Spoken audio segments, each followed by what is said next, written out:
Hey, everybody, welcome to another episode of Purple Insider. Matthew Coller here. And if it looks to you on YouTube like I'm wearing the same clothes as I was at Mile High Stadium last night, the answer is I am, because I left at 6 a.m. and we are recording this around 10 a.m. as I have arrived back in Minneapolis with, I would say, 1 hour of sleep. But I had a lot of time to think about what happened. So I get home. And then I read something that maybe it's the lack of sleep, or maybe it's just the National Football League that has me a little ornery this morning. So, Brian Murphy, Monday Morning Murph, I want you to react to this. I'm going to read you a tweet from our friend Tom Pelissero. He tweeted this: the NFL is reviewing Broncos safety Kareem Jackson's hit on Vikings quarterback Josh Dobbs on Sunday night for potential discipline. Jackson has returned from a 2-game suspension, so a violation could trigger another suspension.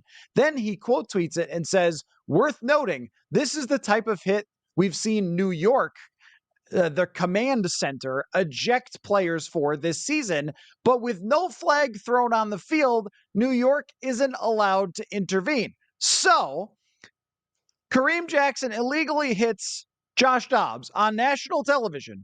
Everyone sees it, including this command center. But because the referees could not spot this, which none of us really saw until we got 14 angles of it, they couldn't do anything about it. And they just had to say, sorry, Vikings, not only is your quarterback hurt and going into the injury tent, but also the Broncos have the ball when they shouldn't. We can't do anything about it. Sorry, too bad. 3 points, Broncos. Is that not the most National Football League thing in the rules you've ever seen? If only there were anything we could do about it. But you guys saw it. Yeah, you know the rules, right? Yeah, you could contact the refs and tell them what happened, right? Yeah, but we can't because they didn't throw a flag. What? Hi, Murph. Yeah, I mean that's the NFL for you. Overly litigious, heavily Latin, need a lawyer to interpret any. I mean, I don't even know what constitutes a catch anymore. I mean, there's so much language involved in that. Um, retroactively, if this guy gets suspended or fined, I mean, that's all fine and dandy. But the moment that play happened, the impact that it could have had immediately on that game is all lost. It's lost in the retroactive punishment. Um, I guess if you're upset, that obviously the whole world saw what we're talking about. You ended up with Dobbs in the concussion protocol on the first series of the game, and then nothing gets done. There's no flag. I don't know how you wiggle out of that. I mean, if there's no flag on the play, New York can't review it, right? But there are certain things that New York can review, of course. Inside 2 minutes, scoring plays, they are empowered to intervene in certain circumstances, just not in this one.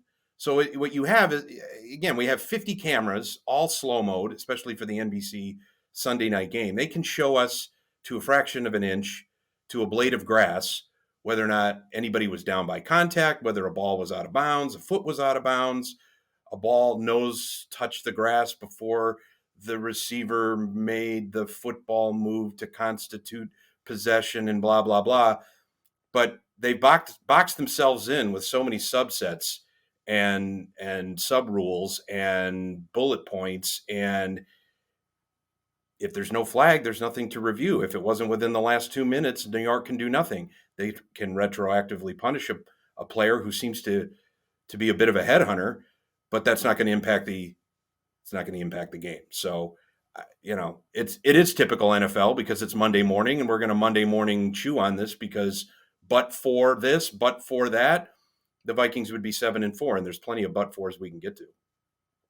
And we will. And look, it's not the reason they lost. Not They even were up close. 17, right. They were up 17-9, and they had the football at the opposing team's 34-yard line and did not win. However, at last night, I thought it was really borderline. I was thinking like, well, the rules change. And there was some debate over this. The rules change when he's a runner and not just a quarterback standing in the pocket. But then when you get the replay from the other view that enough people screen captured and tweeted out, you see him very blatantly lowering the crown of the helmet, slamming right into somebody. In a college football game, he would have been arrested.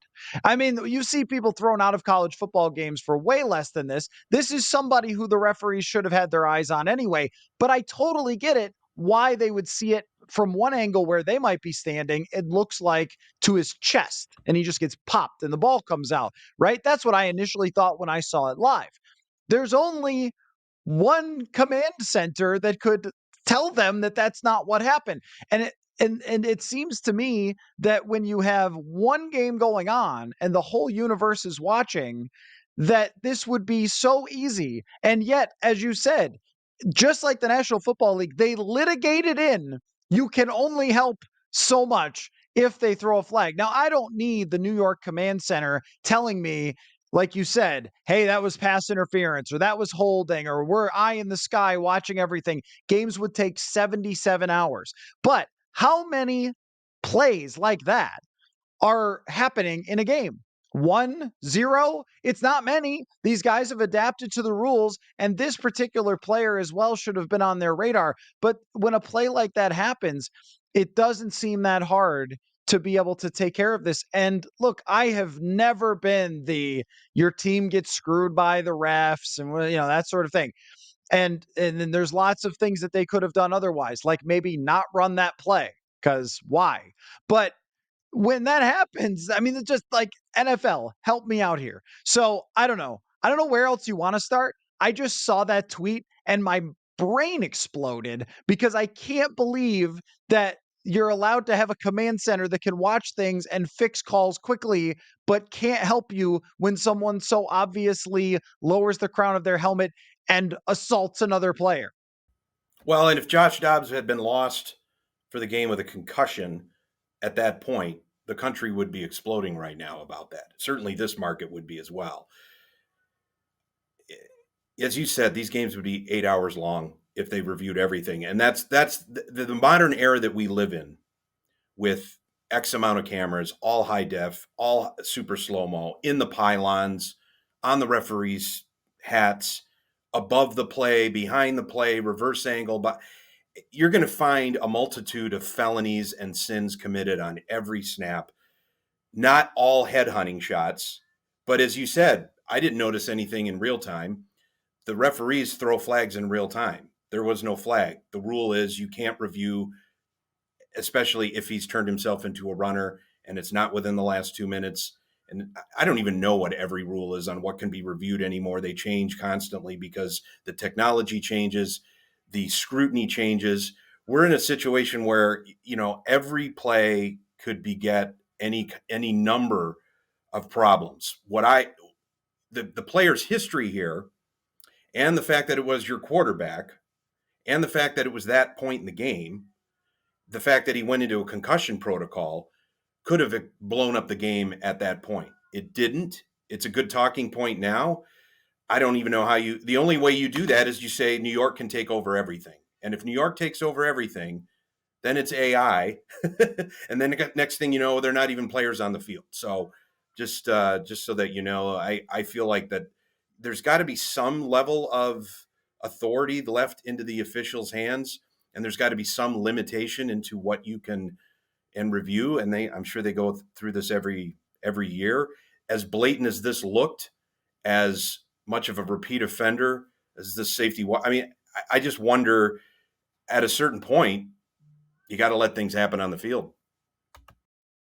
I totally understand that, and I totally understand the slippery slope element, but we already have the command center allowed to look at this play, but only if the flag is thrown. And it's a rare play where someone commits a personal foul that could be potentially an ejectable type of situation. And when it's happening that fast, that's why they have it in there, is because it's really hard to tell the difference between, did he hit him in the middle of the chest or did he hit him in the bottom of the helmet? Unless you're standing right there, it seems like they have already put this in to some success, I would guess, is being able to get a second look at these.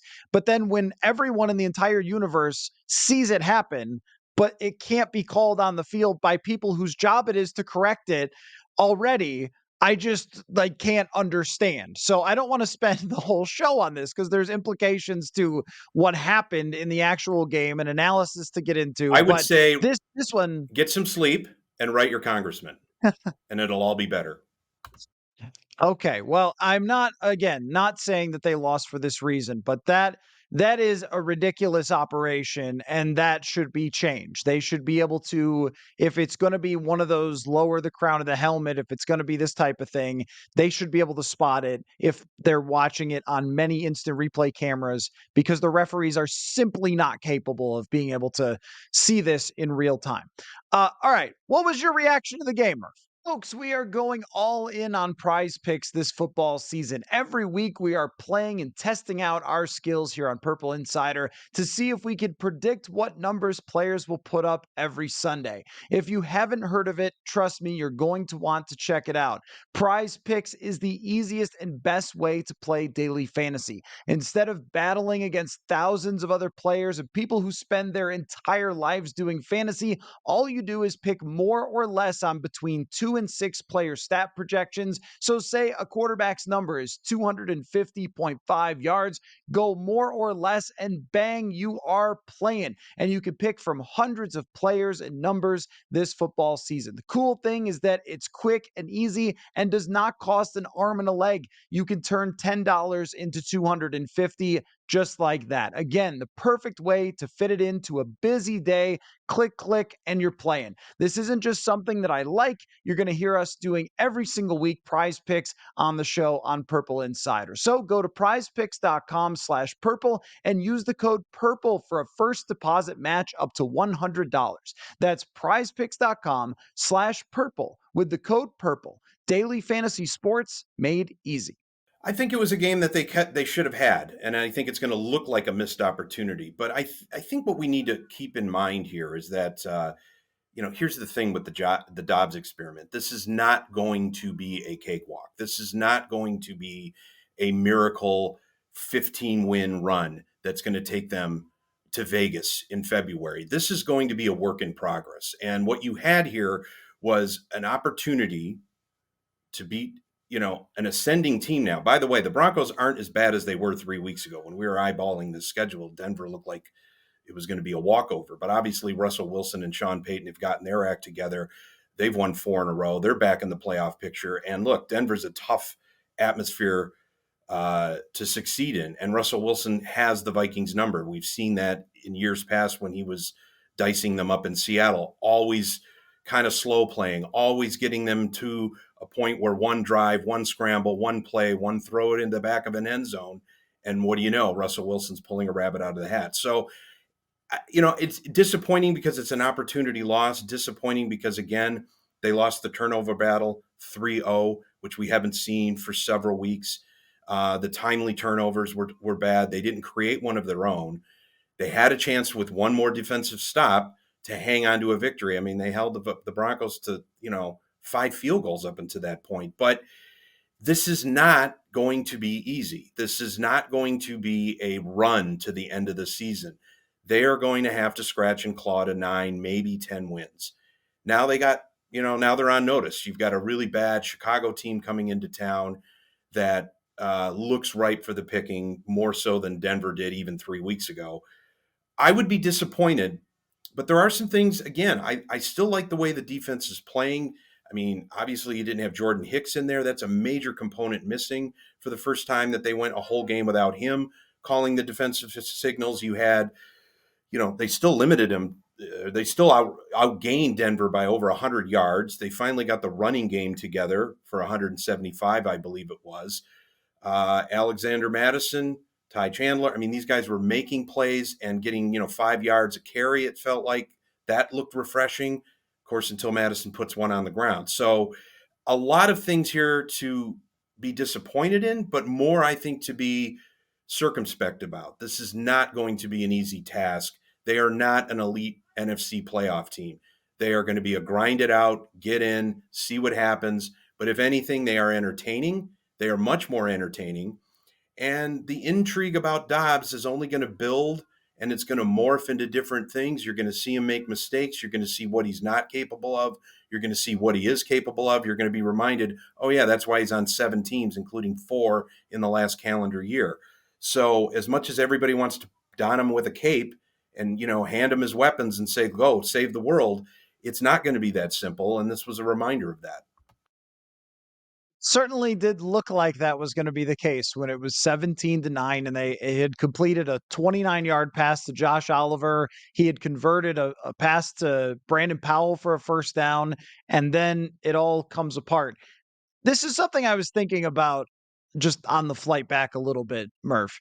Does it ever bother you how random football is? Because this is a game you mentioned that they gained 395 yards, and this was no nonsense stats put up. The game was close the whole way, and they outplayed them by 100 yards. And they converted more times in the red zone with 2 great touchdowns by Josh Dobbs. Only one time did the Broncos get themselves in the end zone. They played better on offense. They played better on defense. And they also converted, their field goals. They had the special teams play. So you could argue all 3 phases were better for one football team. And yet the bounce of a ball, the tip of an arm, and also the bounce of a ball rolling out of bounds on a fumble by the Broncos, and a number of different throws by Russell Wilson that could have bounced and tipped and been intercepted. It is the most maddening thing about this sport, because if you take that away, then we'd be talking about what a good game they played going on the road against an opponent, as you said, who's played much better. And yet, if you take away that Scott Norwood kick wide to the right in the Super Bowl, then hey, what a season it was for that team. Like, that's the sport that we pour so much into. And I think you could really feel it from Kevin O'Connell last night at the podium, where he wanted to say, we played really well, guys, but you can't say that because you lost. So this wasn't a game you came away with ripping everybody for what they did, but instead have to point to, eye in the sky couldn't call a penalty that would have negated one of your turnovers, and the other 2 were just weird things that happened to you. And that makes this game hard to analyze sometimes. But that's why we tune in. It's certainly why I tune in. I mean, we want every game to go down to its final possession. I mean, the league gets aroused every time it can send out a press release saying 6 games went down to the final possession and 9 games went down to the final 5 minutes for the first time since the merger. And, all of these entertainment values and components, these teams are so well coached, so evenly matched on so many days. And as you mentioned, the oblong football, the bounce of a ball, the turnover that bounces out of bounds, the punt that lands inside the 5 and goes into the end zone or drops dead right there. The turn of here's what I'll do. You were talking about the head hunting call on Dobbs that wasn't made. The flip side to that is, what are you doing running that kind of trick play on your first series deep in Denver territory? I mean, that was way too cute, way too soon. You almost got your quarterback decapitated. Kevin O'Connell, I know you're trying to make things happen. And then on the flip side to that, you say, man, what stones he had to fake that punt and extend that drive and keep that alive and get some more points on the board. This is why we tune in. It's the randomness. I mean, it defined the Vikings season last year, where every break in the book went their way. Many of them earned, many of them fortuitous. Some were biblical that will never happen again. You're a stats guy. I don't want to say they're regressing to the mean as far as their performance, but maybe regressing to the mean as far as all good things are not going to break their way anymore. And then you have to earn your breaks as well. I mean, everybody talks about puck luck in hockey. You covered enough hockey to know it's a puck flying 100 miles an hour on an enclosed area on ice. Random things are going to happen. You can't predict it all. But if you do enough of the little things, some of the good bounces are going to end up going your way because you're in the right place at the right time. With the Vikings, they have to play mistake-free football. And this is the penalty you're paying for starting 0-3 and 1-4. You don't get to have games where the breaks just don't go your way, and but for a call or but for this turnover or but for this particular receiver not, KJ Osborne not getting offensive pass interference, Garrett Bradbury not getting nailed for a hold at a critical time. All of these things, you don't have that margin of error anymore because you dug the hole and you have to own that hole. And I think the Vikings are, just breezing through the comments yesterday, I think they were disappointed. I think they felt like they left something on the table. But as you said, you could sense that they knew they played well. They knew they played well enough to win in a tough environment. And if they play like that next week against Chicago at home, I think you can pretty much put that W in ink. You get a bye. Maybe you hold on to Jefferson a little bit longer. You come out of that bye. You've got two challenging road games against the Raiders, or I don't know what kind of team they are now with their quarterback situation. And suddenly Cincinnati doesn't look as daunting without Joe Burrows. There's still a pathway for 10 wins. There's a pathway to 9 and then get you in. So I feel like they're figuring out who they are, what they can do to be successful.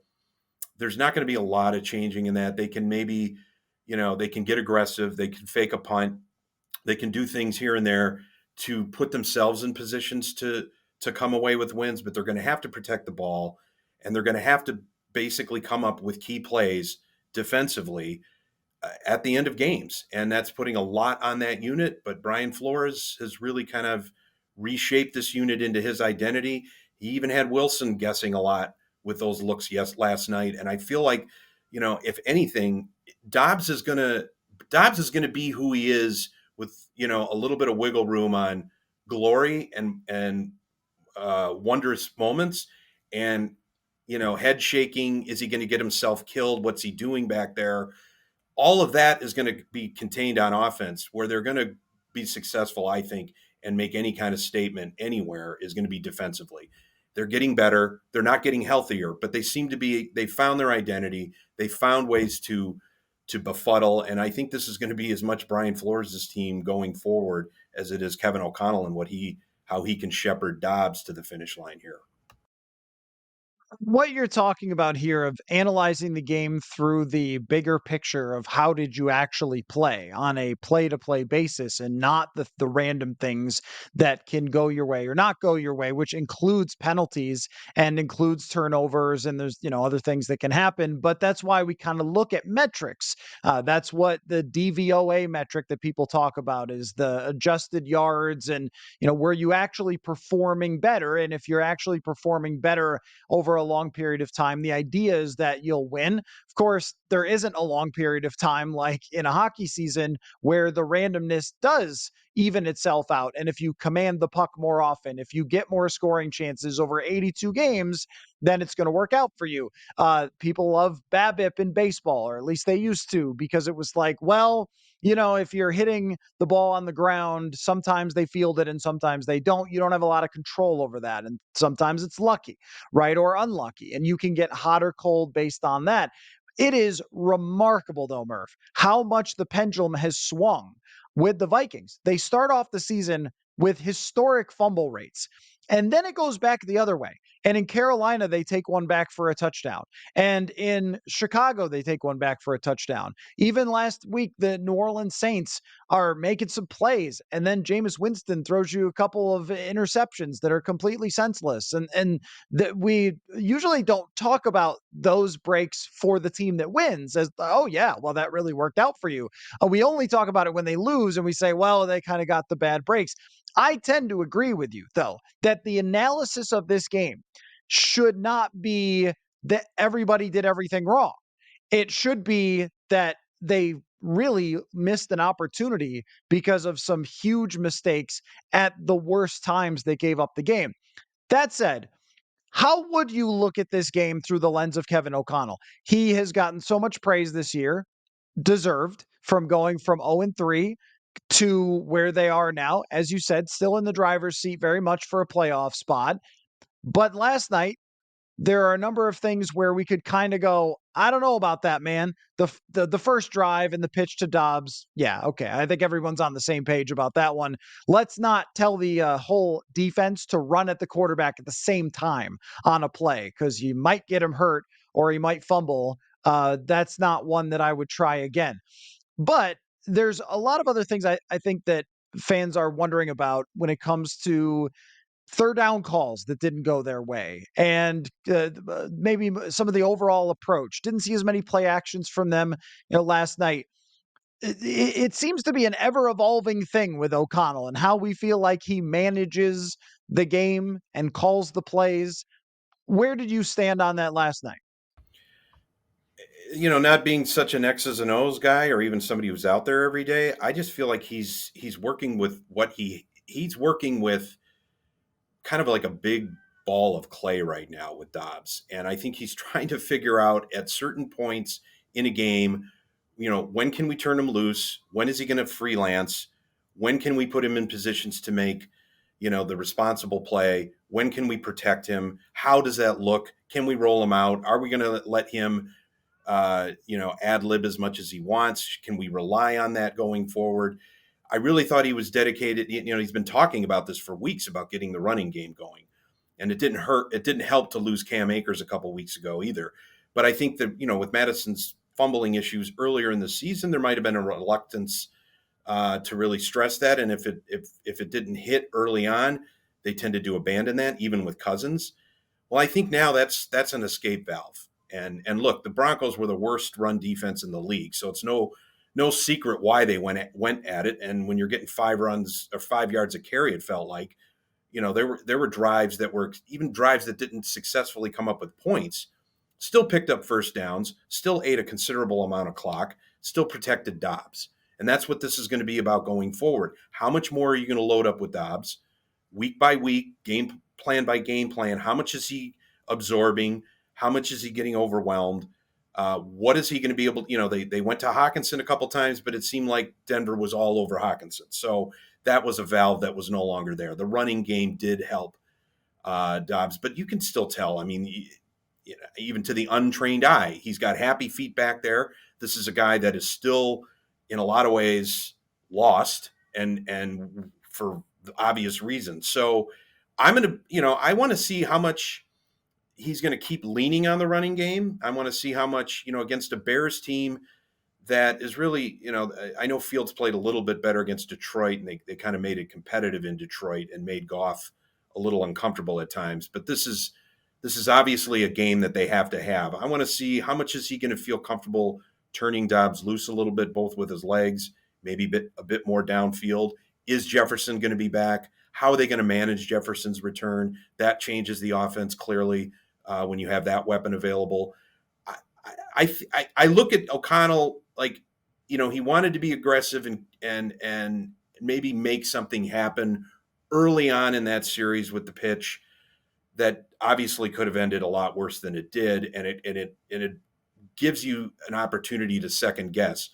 I sort of like the mindset, though, that we're going to have to do some off script things here to both keep drives going but keep defenses honest, because we're not just going to be able to win with Josh Dobbs' arm and legs all at once. We're going to have to misdirect. We're going to have to keep, units guessing. I like that in a way.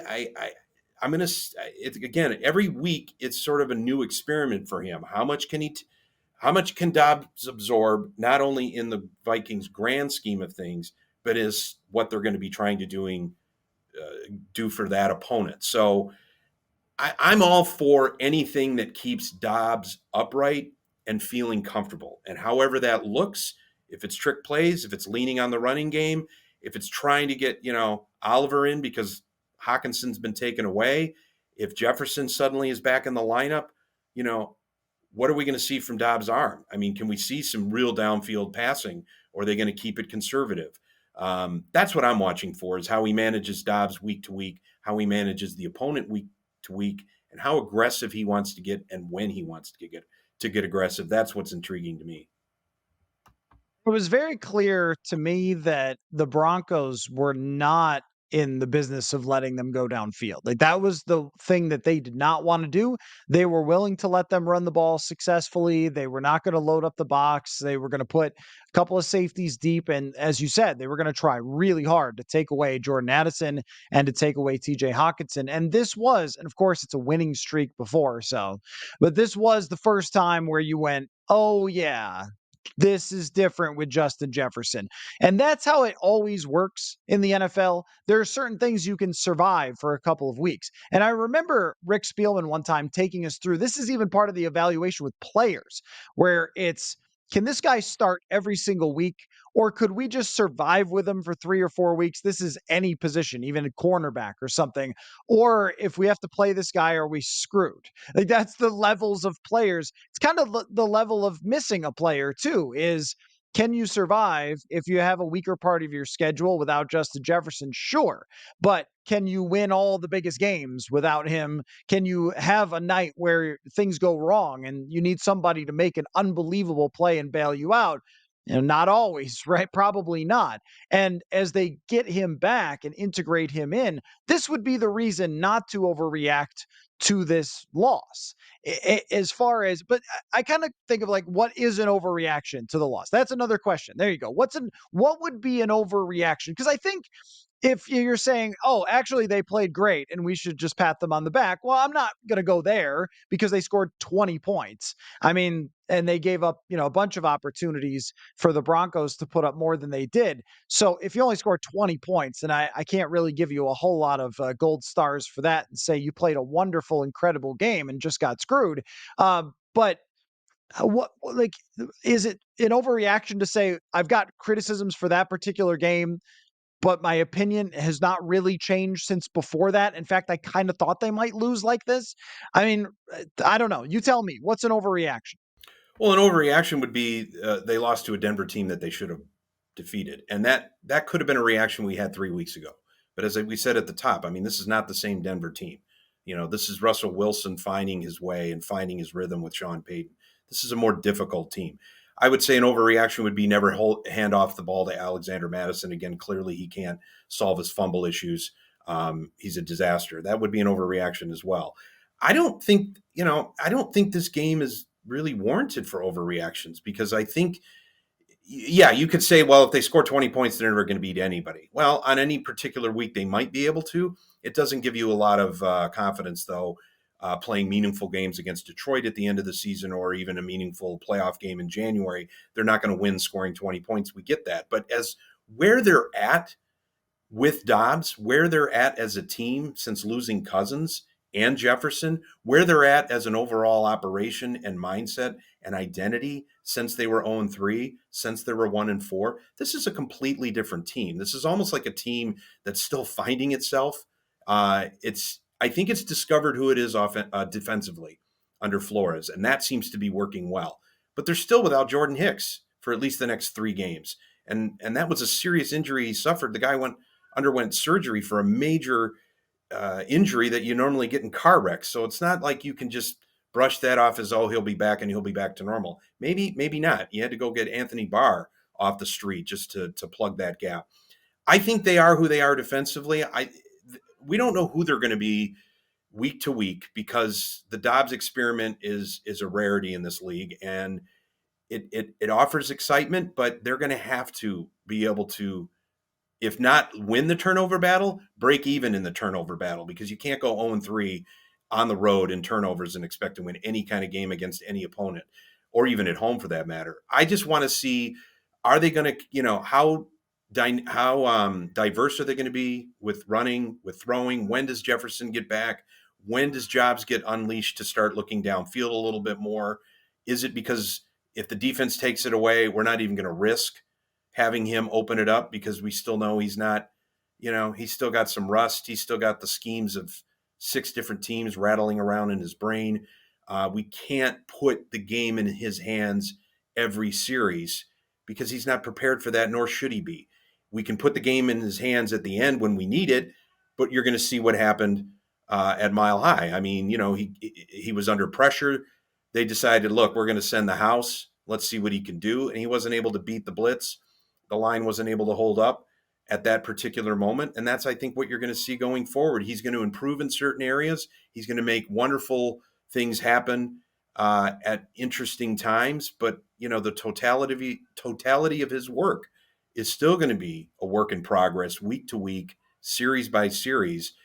You need everything working in unison. You're going to need to rely on your running game. You're going to have a fake punt every once in a while to buy you some time, buy you some first downs, and you're going to have to come up with some big defensive plays at the right moments. And that's a lot to ask for a team that's down a couple of key starters on both sides of the ball, and a coach who's really learning on the fly with a new quarterback who's also learning on the fly. So that's what makes it entertaining. That's what makes it, look, that was a 21-20 loss that probably will leave fans with their teeth gnashing, but it doesn't feel as catastrophic or as lost of an opportunity when you look at where this team is in context from where they were 6 weeks ago to where they could possibly be in another 6 weeks. I have not checked the statistics and what the analytics are saying about playoff odds, but I did see that the expected percentage they had to make the playoffs if they lost this game was still like 80%. Because so the Rams won, they're 4-6, and that's like the closest team to you right now. Washington just lost to Tommy DeVito. The rest of the NFC, that doesn't mean you don't have to win any games the rest of the way, but it does mean that you have some wiggle room here. And there's a few other things that I wanted to address for what you said. I mean, one is with Josh Dobbs. These sort of dig to the root of Vikings fans and how they interpret things. There have been so many times where backup quarterbacks have come off the bench and done insane things for this franchise, whether it's Randall Cunningham leading one of the greatest offenses of all time. For the old school fans, Joe Cap did not start week one and ends up with his team in the Super Bowl in 1969. I mean, it's happened all over. I mean, Wade Wilson didn't start the playoff game against New Orleans in '87, where they blow them out when he takes over for Tommy Kramer and goes to the NFC Championship game and beats the 49ers. That and recently, of course, Case Keenum. So we've seen this happen so many times that when it doesn't, even after 2 games of magic, it's like, oh, okay, so I guess it's not one of those. It's over. I think there are just realities of Josh Dobbs that you're going to have to accept. And one of them is that it is not going to be a smooth ride for each week. And there are going to be times where you get frustrated by the scrambles that don't work. If scrambles worked all the time, then every quarterback would do it, right? There's only a handful of quarterbacks who can do it effectively, and it doesn't work every single time. When it does, it's great, as it did in this game. So down the stretch, as you mentioned, there are going to be times that will be difficult, but you are still in position to make the playoffs. If you just win one more than you lose, it probably guarantees you a spot, and the way that the NFC is played out. But do you think, I had this thought last night, Murph, that, and Dane brought it up actually on the show, that Vikings fans have a sort of mentality because they have gone through so many things that have gone against them, that when it looks like it's not going to be the magical season, the miracle season, there seems to be a like a throw up the hands. Ah, that one's over. It's done. We lost the game. It's the and I don't know. I don't cover every fan base, but I just feel like there is a very much, it didn't work, it's over sort of thing. Like it was magical for a while because it's not just this team. This happens to a lot of the teams in town. The Twins win a series and we go, what a great time it was. And then they no show in the next series and they go, I knew it. That was going to happen. There seemed to be a lot more of that than I thought was necessary for last night, but yeah, there was a lot of that. Like, oh, this is like that time Jeremy Lin got hot. This is like the time the Twins got hot toward the end of a season and everyone thought it was going to be this insane run to the playoffs, and then they fell off. I think that with Dobbs, it's just going to be up and down from week to week because that's who he is. I don't think that it was just this 2-week thing that's over now, but you could speak to all this. No, I don't think that at all. I think even last week we were saying, look, this is nice and this is gravy. But no, I don't think anybody expects him to go undefeated or lose one game and march them into the playoffs with a flag flying. And this is going to be, I mean, Case Keenum redo, Wade Wilson redo, Jeff George redo, even Gus Frerotte came out of nowhere and kind of led them out of nowhere into the playoffs. This isn't going to be the case with him, mainly because we still haven't seen what he can do with Justin Jefferson. We haven't seen what the Vikings can do when they play an actual complete game. We've only seen a couple of those under Cousins this year as well.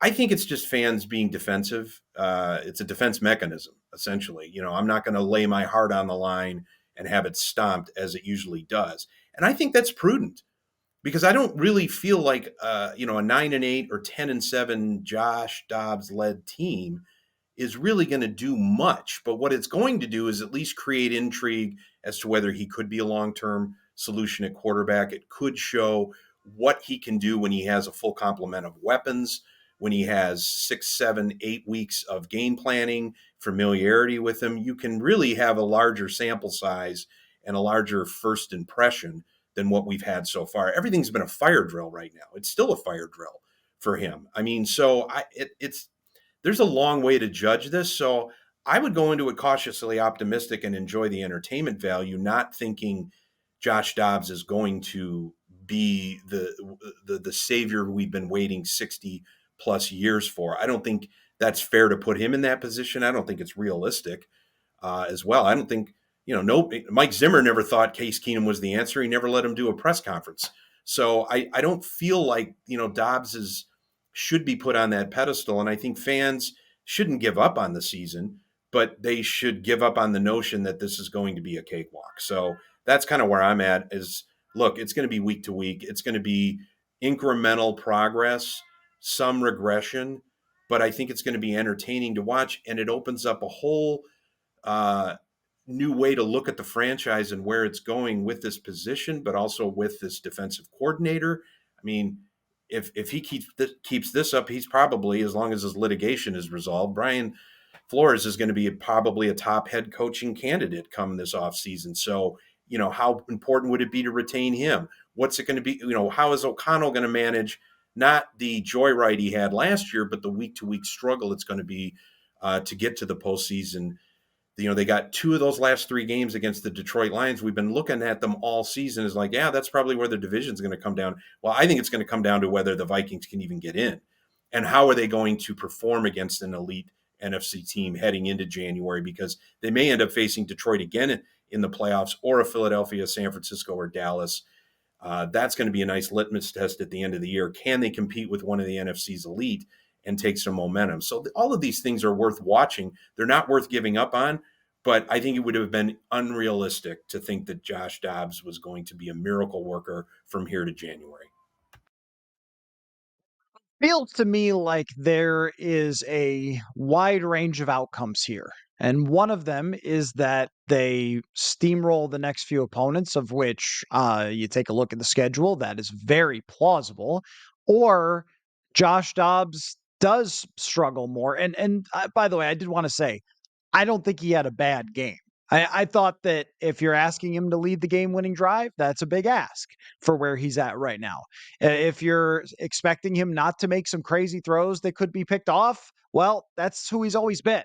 That he's had that happen, and he fumbles sometimes, and he gets strip sacked sometimes, and like it's been the problem with his career so far is that when he's been in, he's turned the ball over a lot, and we've seen a little bit of that through these first couple of games. That's kind of a guy who tries to make plays, and sometimes things go wrong. Although the interception, there was really nothing.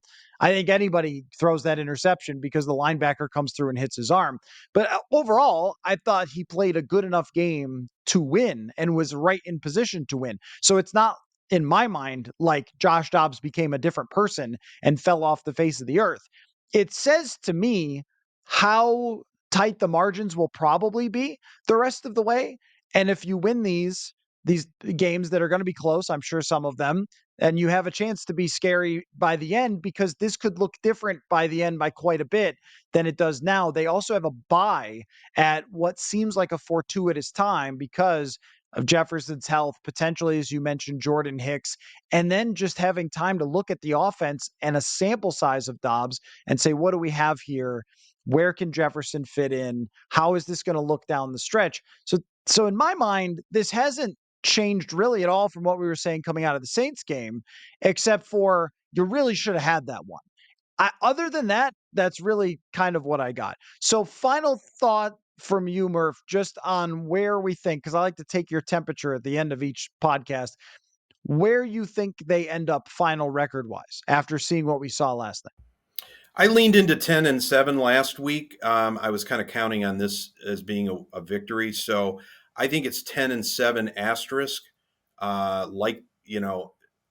likely 9-8, because I see them, look, they're probably going to take care of Chicago next week as well. They should. And if they don't, they should get roasted for it. Then you get the bye, and then you're probably a little healthier and a little bit of a different team going into Vegas. I don't know what to make of the Raiders right now. I mean, they got the bounce with the coaching change, but they're still playing through a backup quarterback. They lost yesterday. I don't know what position they're going to be in. It's not even it's going to be a quasi home game, as all games in Vegas are. So that looks like a winnable game. Again, without Joe Burrows, I mean, the Bengals are still a decent team, but they may have gotten over their shell shock and maybe able to right themselves by December 17th. But suddenly that game doesn't look like an automatic L.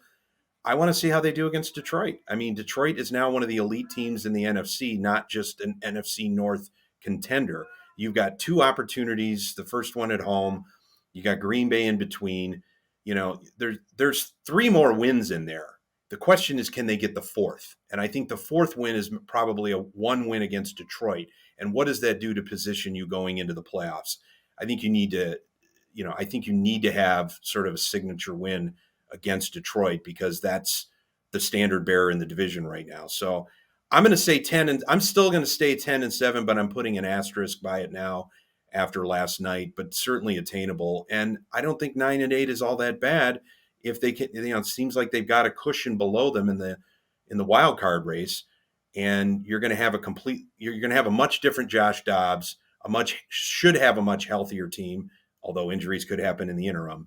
You're going to know what Dobbs and Jefferson can do. And I think that gives you a greater picture of what to expect, not just in the postseason, but going forward at that position.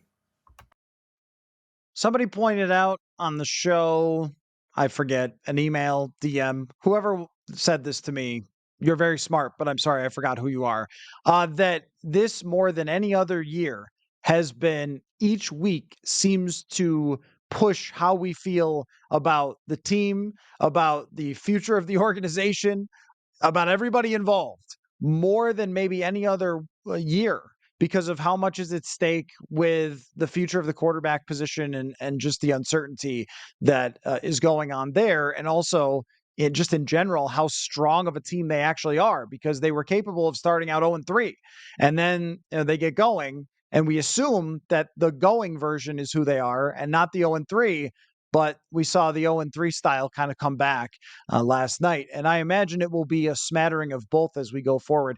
And guess who will be there for the whole time on Monday mornings to break it down? It's you, Brian Murphy. So I look forward Except for to next week, it'll be whatever is Tuesday there. morning. Oh, that's right.